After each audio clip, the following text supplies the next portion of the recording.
Hello dear students, I welcome you on my YouTube channel that is maths for banking. तो आज की जो class है इसमें मैं आपको परसेंटेज का पार्ट टू, जो आपने पार्ट वन में देखा था उसी के कंटिन्यूएशन में ये पार्ट टू है। और इसमें कुछ अच्छे लेवल के क्वेश्चंस होंगे जो आपके एग्जाम में स्पेशली आरआरबी पीओ में पूछे जा सकते हैं, राइट। तो आप इस पार्ट को पूरा देखें और अपने फ्रेंड्स के साथ ज़रूर शेयर करें कि मैंने यहाँ पर यूट्यूब चैनल पर मैथ्स फॉर बैंकिंग पर वीडियोस अपलोड करना स्टार्ट कर दिया है। और आरआरबी पीओ के मैथ्स और डीआई का पूरा प्रिपरेशन मैं आपको फ्री में यहाँ पर कराने वाला हूँ। डेली आपके यहाँ पर वीडियोस आपको मिलते रहेंगे, आप अपने फ्रेंड्स के साथ इनको शेयर करते रहिए। सो चलिए आगे अब देखते हैं किस टाइप के क्वेश्चंस परसेंटेज वाले पार्ट टू में हमने लिए हैं। पहला जो क्वेश्चन है वो है the price of the commodity decreases from ₹10 to 8 by what percent the consumption of that commodity should be increased so that the expenditure remains unchanged। Same type का क्वेश्चन है, ऐसा ही कुछ है। तो मैं ये कह रहा हूँ कि मेरा जो एक्सपेंडिचर जो होता है वो हमेशा किस पर डिपेंड करता है, प्राइस इनटू कंजम्पशन पर, राइट। अब यहाँ पर ना प्राइस दे रखा है, मेरा प्राइस कितना दे रखा है, 10 रुपए दे रखा है। मान के चलो कि 10 रुपए में मैं 4 केजी खरीदता था, 4 केजी कंज्यूम करता था, तो मेरा जो एक्सपेंडिचर है वो कितना आ रहा है, 40 रुपए आ रहा है, ठीक है।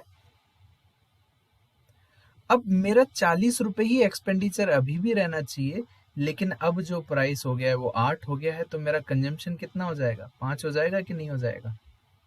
अब देखो, पहले मैं 4 केजी कंज्यूम करता था, अब मैं 5 केजी कंज्यूम कर रहा हूं, तो there is an increment of 1, there is an increment of 1, right.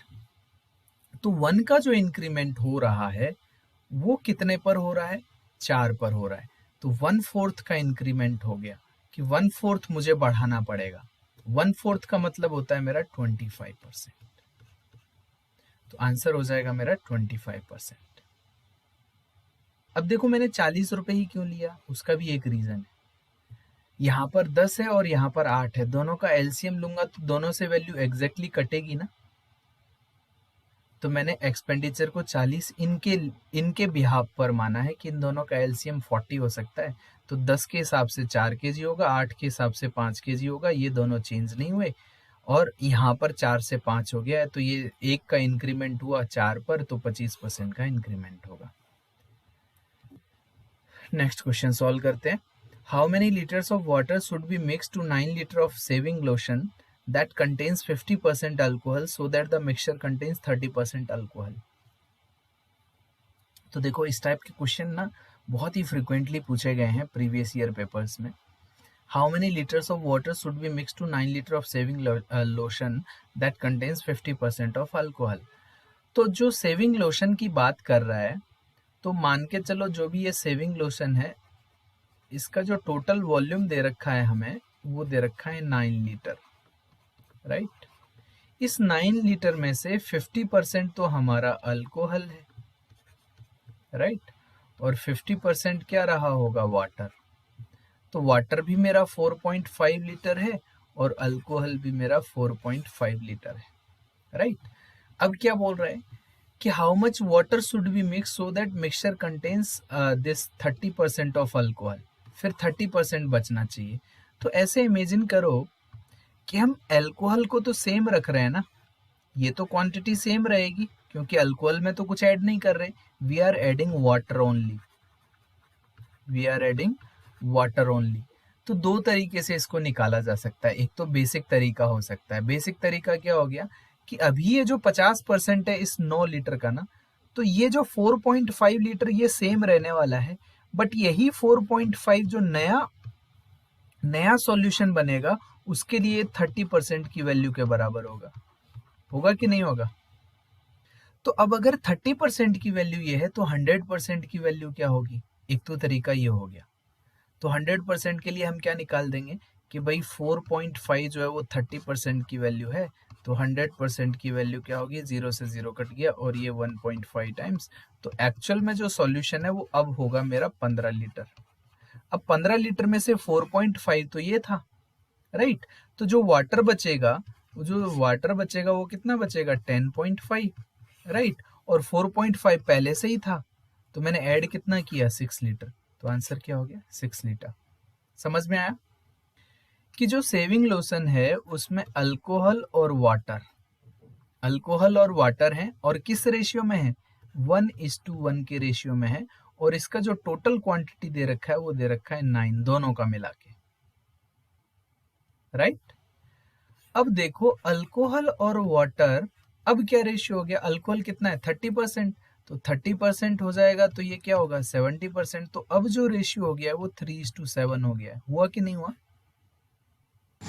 तो पहले जो अल्कोहल था ये 1 यूनिट था, अब जो अल्कोहल है वो 3 यूनिट है, लेकिन अल्कोहल तो दोनों ही केसेस में बराबर है, अल्कोहल में थोड़ा ही चेंज आया है, वाटर में चेंज आया है। दैट मीन्स अल्कोहल मेरा सेम रहना चाहिए था। दैट मीन्स अल्कोहल को सेम बनाने के लिए मैं इधर इस इक्वेशन को 3 से मल्टीप्लाई कर दूंगा, तो ये 3:3 लिखें या 1:1 लिखें, बात तो बराबर है। 3:3 भी तो वही बात है ना, समझ में आ रहा है? 3:3 लिखो या 1:1 लिखो, रेशियो से तो बात बराबर है। तो यहाँ पर भी अल्कोहल 3 था, यहाँ पर भी अल्कोहल 3 है, लेकिन there is a change in water. ये जो 3 यूनिट है ये अब कितना हो गया 7 यूनिट, ये क्या हो गया 4 यूनिट का चेंज आ गया है। 4 यूनिट इसमें क्या हुआ, वाटर ऐड हुआ है, वी एडेड 4 यूनिट वाटर। अब ध्यान से देखो, अगर आप ध्यान से देखोगे ना तो आपको ये समझ में आएगा कि अब जो इनिशियल जो पार्ट था ना, जो रेशियो लिया हमने, 3 यूनिट यहाँ पर क्या था अल्कोहल था, 3 यूनिट हमारा क्या था वाटर था, ये टोटल मिला के कितना है 6 यूनिट, और इस 6 यूनिट का जो टोटल क्वांटिटी जो रिप्रेजेंट कर रहा था वो था 9 लीटर। तो 1 यूनिट की वैल्यू हमारे पास कितनी आ गई 1.5 लीटर। 6 से डिवाइड करोगे तो 3/2 आएगा, 3/2 का मतलब होता है 1.5। और मैंने वाटर कितना ऐड किया, वाटर एडेड कितना है 4 यूनिट, तो 4 यूनिट की वैल्यू एक्चुअल क्या होगी 4 इंटू 1.5, क्योंकि 1 यूनिट 1.5 लीटर के बराबर है, तो ये हो गया हमारा 6 लीटर्स।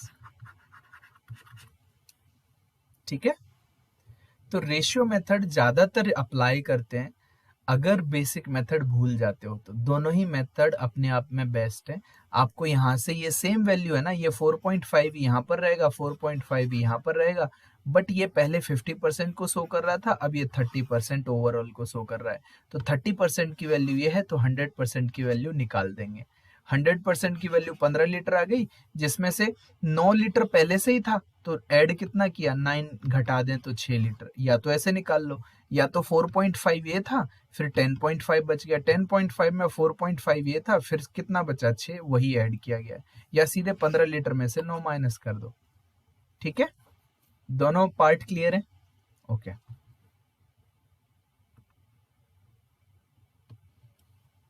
चलिए नेक्स्ट क्वेश्चन पर मूव करते हैं।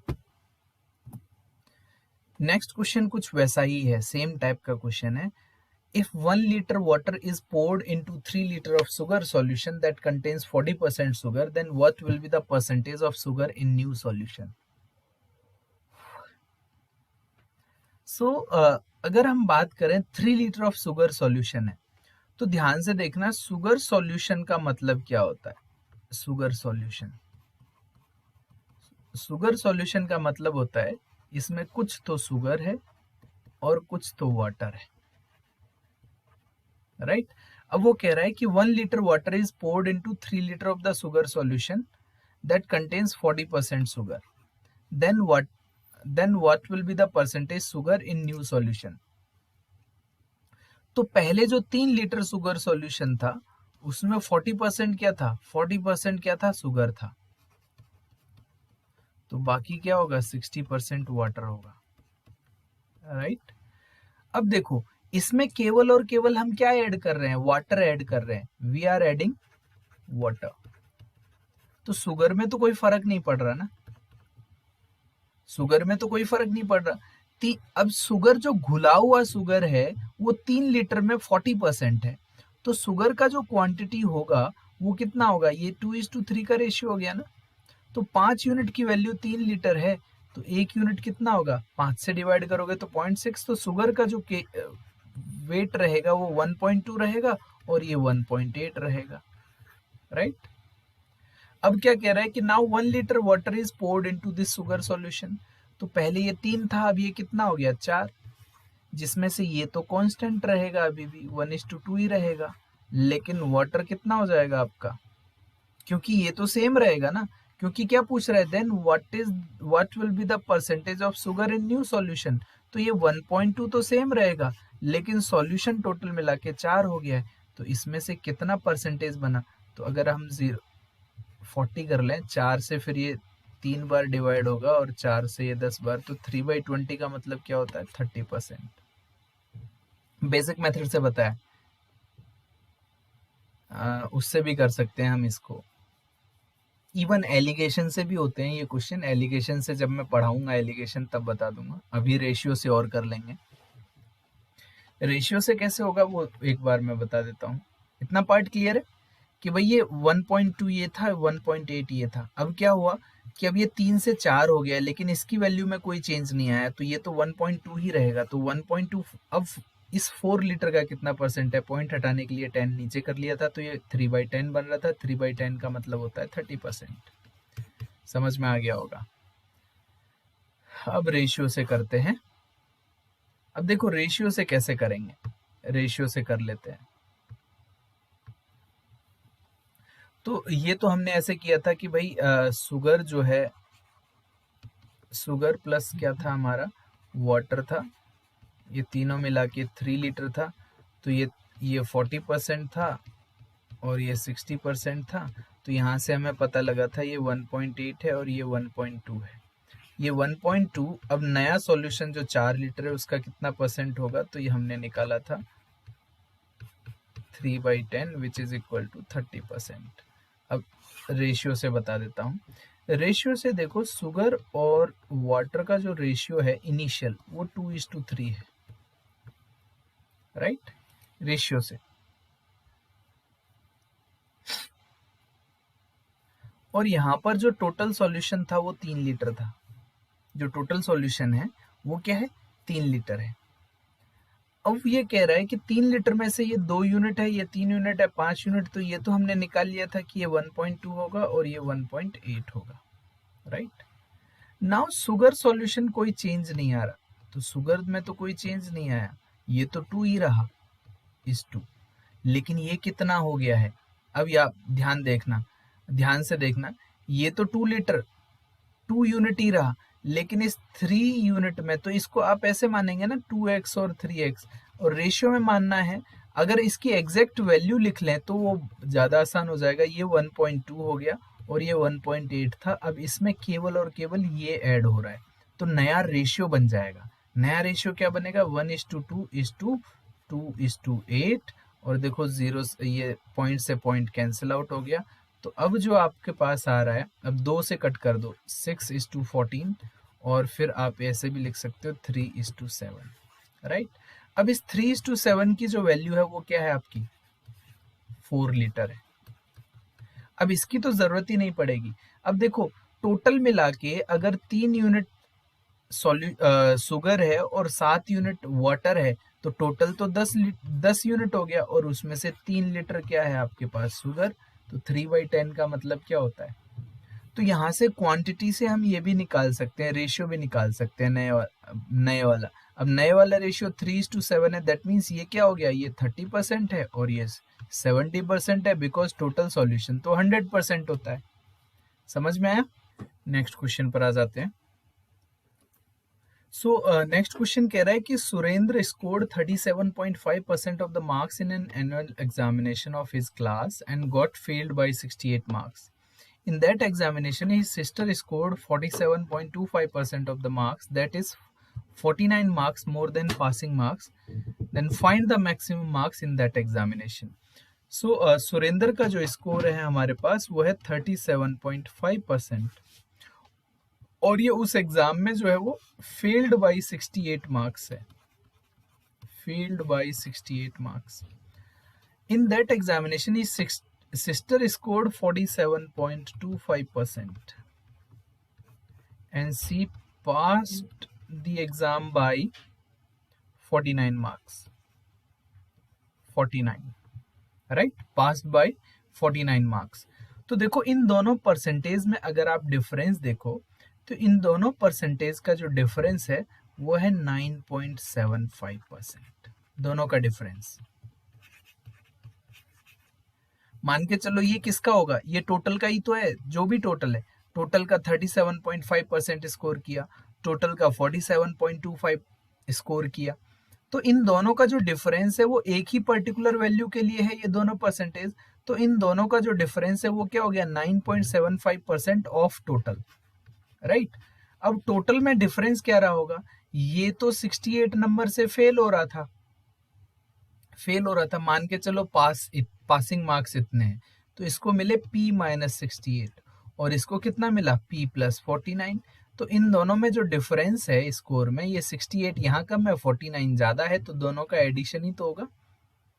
या फिर आप ऐसे कहते हो कि आपके पहली बार में ना 90 नंबर आए तो आप 10 नंबर से फेल हो गए, दूसरी बार क्या हुआ 110 नंबर आए तो क्या होगा, 10 नंबर से पास हो जाएंगे। तो 90 और 110 में वो 10-10 का जो गैप है वही तो 20 नंबर का डिफरेंस है। यहाँ पर भी फेल जितने से हो रहा है और पास जितने से हो रहा है उन दोनों को ऐड करेंगे, इन दोनों को ऐड करेंगे तो कितना हो जाएगा आपका, ये हो जाएगा 7 और ये 117। तो 9.75% की वैल्यू 117 है, तो टोटल मार्क्स कितने होंगे, तो टोटल यहाँ से निकाल लेंगे कि 117 जो है वो 9.75% की वैल्यू है, तो 100% की वैल्यू कितनी होगी, और पॉइंट हटाएंगे तो फिर से 100 मल्टीप्लाई, राइट। अब आप देखो 25 से अगर कट करोगे तो 4 बार, 25 से इसको कट करोगे तो ये 2 ही बार कट होगा, सॉरी 3 बार कट होगा, 3 बार, और 75 और ये 39, तो 39 से इसको कट कर सकते हैं हम, कितनी बार कट कर सकते हैं, 3 बार, तो ये हो गया तुम्हारे पास एग्जैक्टली 1200, राइट। सो 1200 आंसर आ गया, नॉर्मल सा क्वेश्चन था, आई होप आपको समझ में आया होगा। Reduction in the price of sugar by 20% allows a household to buy 45 kg more, right? तो यहाँ पर ये कह रहा है कि अगर 450 रुपए में 20% का रिडक्शन हो रहा है तो उसकी वजह से ये 45 केजी ज्यादा खरीद पा रहा है। तो रिडक्शन की वजह से पैसे कितने बचे, 20% ऑफ 450 क्या आएगा, 90 रुपीज। तो ये 90 रुपीज में ही क्या खरीद पा रहा है, 45 केजी खरीद पा रहा है। तो अभी जो प्रेजेंट का जो प्राइस चल रहा है घटने के बाद, रिड्यूस्ड प्राइस जो चल रहा है वो 2 रुपीज पर केजी हो गया, सीधे सीधे आ रहा है। तो हमसे क्या पूछ रहा है, ओरिजिनल। तो ये 2 रुपीज पर केजी है, ये तो 20% घटने के बाद है, दैट मीन्स क्या हो गया, 80% of the original price is 2, तो 100% कितना होगा ये हमें निकालना था। हाँ, इस टाइप के क्वेश्चंस बहुत ही फ्रिक्वेंटली पूछे जाते हैं, इवन कैट में इस टाइप के कई बार ऐसे क्वेश्चन पूछे गए हैं पुराने पेपर्स में, अभी तो नहीं आते क्योंकि एकदम रटा हुआ सा पैटर्न हो गया है, सभी को रटे हुए क्वेश्चंस होते हैं आजकल। Fresh grapes contains 80% of water by weight, while dried grapes contain 20% water by weight. Okay. So अगर हम grapes की बात करें ना, तो grapes में एक्चुअली क्या होता है, grapes में होता है दो पार्ट। एक तो होता है लिक्विड पार्ट, मीन्स grapes में एक तो वाटर कंटेंट होता है, और क्या होता है, एक होता है सॉलिड पार्ट जो पल्प बोलते हैं, राइट। दो पार्ट को मिला के ही तो ग्रेप बना हुआ है, एक तो उसमें वाटर कंटेंट होता है और एक सॉलिड पार्ट है जिसमें वाटर मिक्स करके वो पल्पी सा हो जाता है। तो वाटर प्लस सॉलिड ग्रेप्स को बनाता है। अब बोल रहे हैं फ्रेश ग्रेप्स कंटेन्स 80% वाटर, तो भाई अगर इसमें 80% वाटर है फ्रेश ग्रेप में, राइट, तो भाई 20% क्या रहा होगा, सॉलिड पार्ट।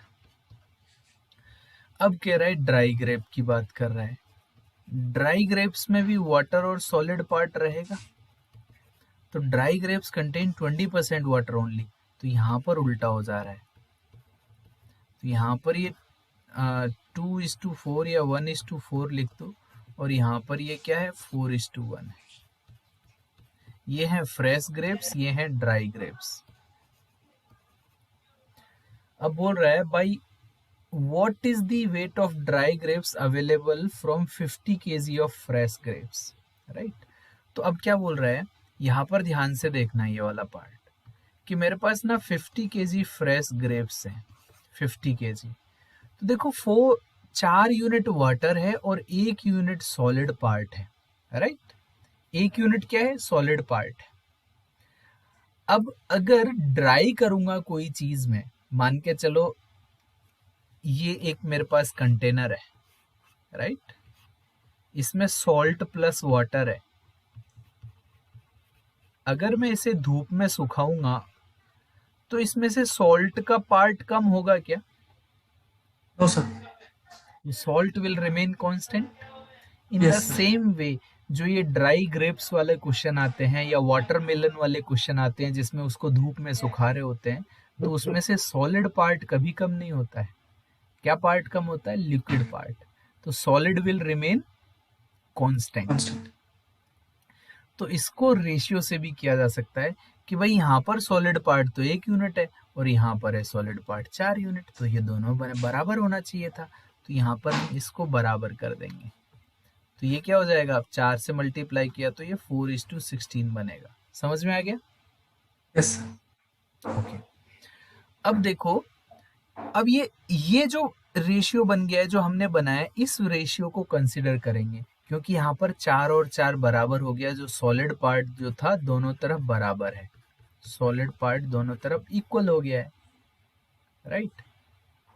अब ध्यान से देखो कि ये जो वैल्यू है 16 यूनिट और 4 यूनिट कितना हो गया? 20 यूनिट। इस 20 यूनिट की वैल्यू कितनी थी? 50 केजी है ना, क्योंकि टोटल यस हमें सर। क्या दे रखा था? फ्रेश ग्रेप्स है। तो इसमें 1 यूनिट की वैल्यू कितनी आ जाएगी? 1 यूनिट की वैल्यू आ जाएगी 2.5 केजी। आएगी कि नहीं? अब मेरे पास ड्राई ग्रेप कितने हैं टोटल मिला के? 1 + 4 5 यूनिट है ना। तो 5 यूनिट की वैल्यू क्या होगी? 5 × 2.5 that is equal to 12.5 unit KG. ठीक है, समझ में आ गया? Yes sir. ओके। ये तो हो गया रेशियो मेथड। अब जब हम अगर बेसिक मेथड से भी करेंगे ना, तो बेसिक मेथड से क्या करेंगे? बस ये पार्ट ध्यान में रखना है कि सॉलिड वाला जो पार्ट है वो हमेशा कांस्टेंट रहेगा।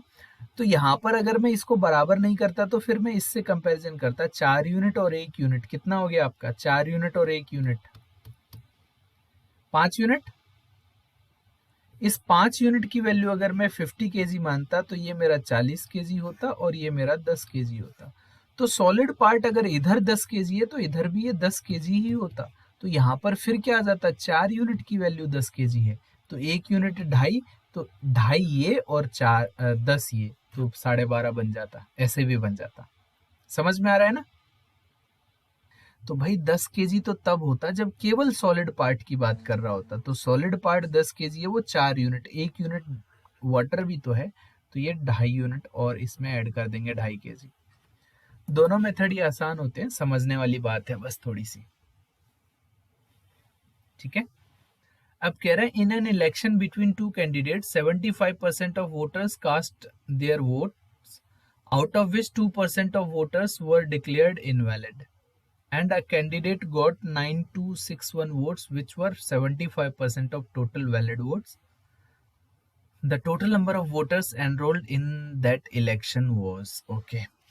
तो जो इलेक्शन वाले क्वेश्चन होते हैं ना, उसमें बस ये ध्यान में रखना है आपको, जो भी वैलिड वोट डलते हैं, वैलिड वोट का पार्ट विनर को कुछ मिलता है और कुछ लूजर को मिलता है। तो मान के चलो विनर को अगर 75% वोट मिले हैं तो लूजर को 25% वोट मिले होंगे। किसका? वैलिड वोट का, राइट। तो अब आप देखो, in an election between two candidate 75% of the voter cast their vote and out of which 2% of voter declared invalid. तो इस क्वेश्चन को ना बेसिक मेथड से करोगे तो बहुत आसान होगा। बेसिक मेथड का मतलब क्या है कि अगर मैं कहता हूं कि लेट द टोटल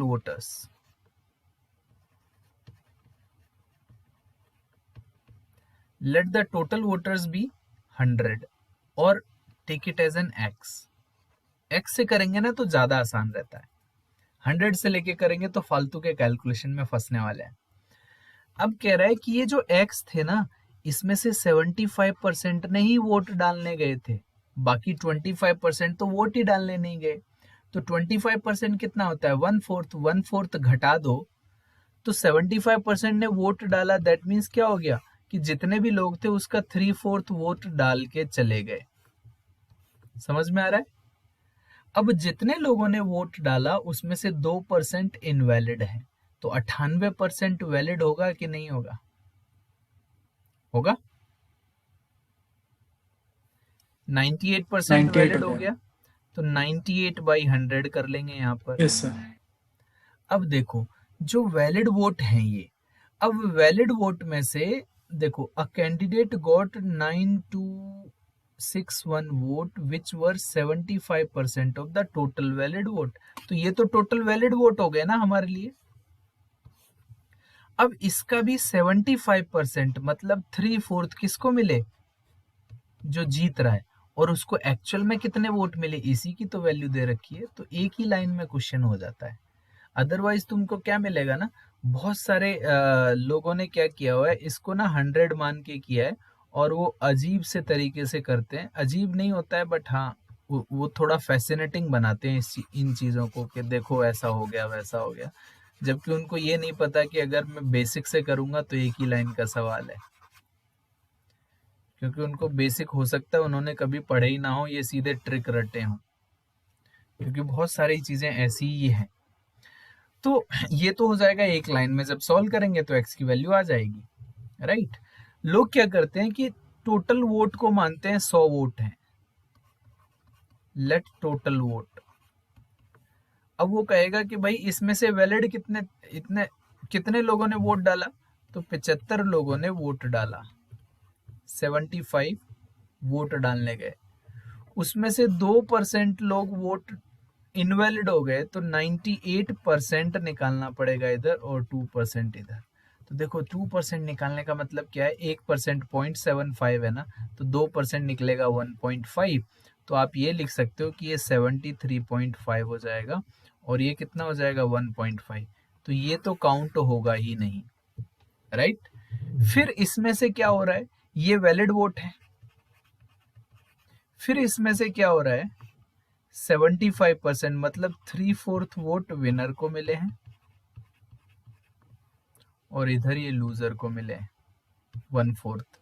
तो 1/4 से तो हमें लेना देना नहीं है, हमें है 3/4 से लेना देना।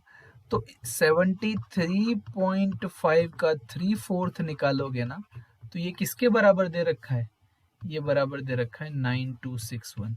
तो इतने यूनिट की वैल्यू 9261 है, तो 100 यूनिट की वैल्यू क्या होगी, ये निकालना होता है। तो ये सब, ये ट्री मेथड टाइप जो होता है ना, ये कैलकुलेटिव हो सकता है, डिसीविंग भी हो सकता है, कई बार समझ में भी ना आए ऐसा भी हो सकता है। तो ये ट्री मेथड मुझे मतलब अच्छा नहीं लगता, लाइक पर्सनली, बट हाँ लोग इसी को ही पढ़ाते हैं ज़्यादातर, बट मैं हमेशा बेसिक मेथड यूज़ करता हूँ, क्योंकि मेरे को सिंगल लाइन में लिखने में ज़्यादा आसान है, और कैलकुलेशन करने में भी आसान है। कैलकुलेशन करने में क्यों आसान होगा कि जब मैं एग्जाम में सॉल्व करूंगा, ब्रैकेट ब्रैकेट नहीं लगाऊंगा, एग्जाम में सॉल्व करूंगा। अभी मैंने समझाने के लिए ब्रैकेट ब्रैकेट लगा रखे हैं, अदरवाइज मैं क्या करूंगा, ये 3/4 आएगा, इस 98 को भी मैं क्या लिखता, ये 49/50 होगा, और ये 3/4 होगा, और सीधे सीधे 9261 होगा। तो इसमें से जो कट रहा है उसको काट देंगे, नहीं कट रहा है तो ठीक है, राइट। तो अब आप सीधे सीधे देखो कि ये 9, ये 3 × 3 क्या होता है, 9। सो 9 से इसको कट करते हैं, 9 से सीधे कट हो रहा है 1 0, फिर 2 टाइम्स, फिर 9 टाइम्स, 1929 हो रहा है ना, 29 होता है ना, ये 261, राइट। अब देखो इसमें क्या हो जाएगा, × 4 यहाँ आ जाएगा, और ये 49 नीचे आ जाएगा। अब ये 49 से फिर से कट हो रहा है, 49 से कितनी बार कट हो रहा है, 21 टाइम्स, राइट। तो आंसर क्या हो गया आपके पास, 21 × 16 × 50, और यू कैन राइट 21 into 800 और यू कैन राइट 16,800। बड़ा आसान हो जाता है, एक लाइन में आ जाएगा। इतना कैलकुलेशन करेंगे, उसमें फिर से कैलकुलेशन करेंगे तो बहुत ही बेकार सा मेथड हो जाता है। नेक्स्ट क्वेश्चन है आपकी स्क्रीन के सामने, ये पेपर्स में आया हुआ क्वेश्चन है, कई बार ऐसा क्वेश्चन पूछा गया है। तो कह रहा है an ore contains 25% of an alloy that has 90% iron. Other than this, the remaining 75% of the ore there is no iron. तो मैं कह रहा हूं कि एक और है, मान के चलो एक जो और क्या होता था हिंदी में, क्या बोलते हैं और को, पता नहीं, ध्यान नहीं आ रहा। मतलब कच्चा माल जो होता है ना उसको और बोल सकते हैं ना, वही होता है ना। तो और में क्या हो रहा है कि भाई जो 25% पार्ट है और 75% पार्ट है, राइट। तो आप ये कह सकते हो कि 1:3 के रेशियो में जो और है ना, तो इसमें 90% आयरन है और इसमें 0% आयरन है, राइट। तो ऐसे मान के चलो कि 4 kg आपके पास क्या है, 4 kg और है। तो उसमें से 1 kg जो और है उसमें से तो 90% आयरन निकलता है, लेकिन इस 3 kg में 0% निकलता है। तो एक्चुअल में 4 kg में जो और एक्चुअल आयरन जो 100% आयरन मिल रहा है, एक का भी 90% कितना हो गया फिर 0.9 मिल रहा होगा ना kg, यही तो बोल रहा है। देखो ऐसे मान के चलो कि तुम्हारे पास ना 4 लीटर वाटर है, एक 3 लीटर इधर है और 1 लीटर इधर है। इस 3 लीटर वाटर में कुछ भी मिला हुआ नहीं है और इस 1 लीटर वाटर में ना 90% मिल्क है। इस 3 लीटर में 0 लीटर वाटर, ये जो 3 लीटर वाटर है इसमें मिल्क बिल्कुल भी नहीं है, और एक और जो गिलास ले रखा है तुमने उसमें 90% मिल्क है। तो इस 1 ठीक है लीटर में 90% मिल्क है, अगर इन दोनों को एक साथ मिला दिया जाए तो मिल्क कितना कितना बनेगा। तो आप यही कहोगे ना कि 3 लीटर में तो 0 लीटर मिल्क था, और ये जो 1 लीटर था इसमें 90% का मतलब क्या होता है, 0.9 लीटर। 4 लीटर पूरा अगर मिल जाएगा ना तो उसमें से 0.9 लीटर ही तो मिल्क रहेगा, रहेगा। वो कांस्टेंट रहेगा। तो ये पॉइंट ऐसे ही मैं कह रहा हूँ कि ये जो अगर मैं 4 kg और लूंगा ना, उसमें से केवल 0.9 kg ही प्योर आयरन मिलेगा मुझे, राइट। है कि अगर अगर मेरे को 60 kg प्योर आयरन चाहिए तो 0.9 kg प्योर आयरन, तो अगर 1 kg प्योर आयरन चाहिए तो क्या होगा, 4 डिवाइड बाई 0.9 होगा कि नहीं होगा। और अगर 60 चाहिए तो क्या होगा, इंटू 4 बाई 60। 0.9 इंटू 60, पॉइंट हटाने के लिए इंटू 60, और 3 से ये 3 बार कटता है, 3 से ये 2 बार, तो ये हो गया 800/3, और ये हो जाएगा तुम्हारा 266.67। इतना मुझे और चाहिए to get 60% of the pure iron, ठीक है। ठीक है सर। सो आज की क्लास के लिए इतना काफी था।